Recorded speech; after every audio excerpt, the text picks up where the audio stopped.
তোমার ভালো বাসা পাইলে রে বন্ধু এত নষ্ট হইতাম না। আমি তোমার ভালো বাসা পাইলে রে বন্ধু এত নষ্ট হইতাম না। এত নষ্ট হইতাম না রে, এত কষ্ট পাইতাম না।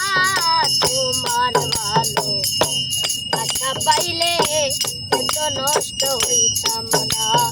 তোমার ভালো বাসা পাইলে এত নষ্ট হইতাম না। মধুর মধুর কথা কইয়া মন নিয়াছ করিয়া